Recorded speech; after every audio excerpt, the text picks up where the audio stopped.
The children really love to visit the Blessed Sacrament. You see them going up at lunchtime and in the morning and in the evening. And even the tiny tots love to go up to see Holy God. This is Doon, County Limerick.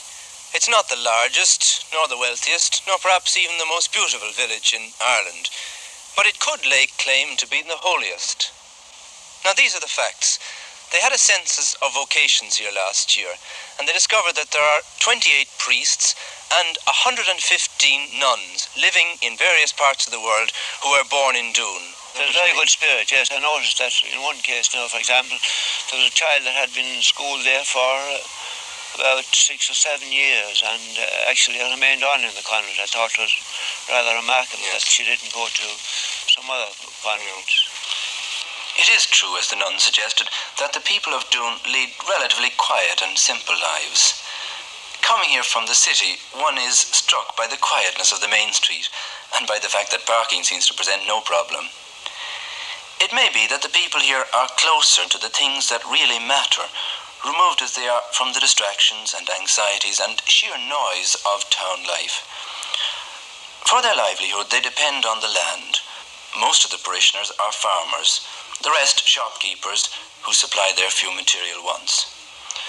The principal buildings are the parish school, the parish church, the convent, and the Christian Brothers School, and it is around these that the lives of the people revolve. Their most valued possessions are the soil from which they make their living and the faith which gives that living its meaning and purpose. Typical of the people of Doon are the Crow family, who live in a farmhouse about 2 miles outside the village. Like many of their neighbours, their family album has many photographs of priests and nuns. How many are there altogether in the family, Mrs. Crow? We have 7 altogether. And how many of those are in religious life? 3 in religious life and 4 not in religion, Father. Yes,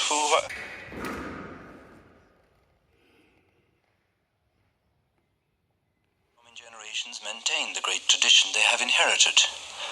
One thing certainly seems to remain constant, and that is the happy relations, the thing that many people have remarked on, the happy relations that seem to exist between girls who attend the convent and the nuns who teach them. This applies not only to the little ones, but also to those who are leaving school for good this year.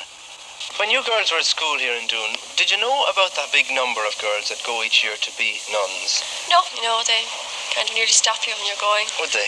Yes, what about yourselves? Have you made up your mind what you're going to do when you leave? Yes, Father, I'm trying to get a call to training, failing that, the civil service.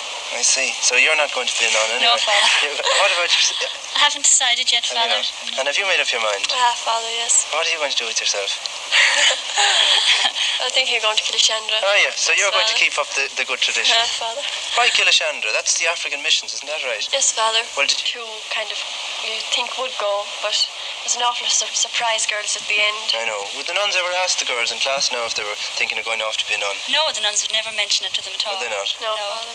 And in class, do you get much talk about vocations? Is there much mention or lectures about this subject to you during the school year? No, Father. Very little altogether. We only had about 1 talk now from the nuns themselves. Then about 3 different sets of nuns came. From outside? From outside. But I don't think those nuns are getting any vocations from here anyway. Are they not? No, Father. Well, are all your vocations to the mercy nuns here? Or are the vocations to different convents? Different convents, Father. Some to Kilishandra, some to the Marist order. There are a few to 3 to this order here. Yes. And more or less, they go to different convents then, you know. Well, is there any pressure brought to bear on you? People thinking, hearing the high number of nuns that come from a convent like this, they'd imagine that perhaps there was a certain amount of pressure, that even the fact that there are so many going would bring pressure to bear on you. Were you aware of any pressure when you were here as students? No, Father. I think on the other hand, if you said you wanted to go, they try and make you think for